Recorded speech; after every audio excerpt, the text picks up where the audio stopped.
தூத்துக்குடி முத்தெடுத்து கொத்து வச்ச பல்வரிசை பார்த்தா ஒரு சுதி ஏறுது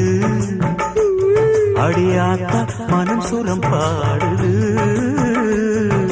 சாத்துக்குடி சாறு எடுத்து சேர்த்து வச்சு கண்ணத்துல தாரு அத முழுசாகத்தா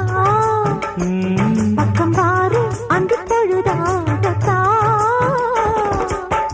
ஒன்னத்தான் தொட்டதும் தொட்டதும் கொங்கு தேன் சொத்துது சொத்துது உந்திரல் பட்டது பட்டது என்னவோ பண்ணது பண்ணது சூடேறும் பொதுவாகத்தான் சொகையீடேறும் மெதுவாக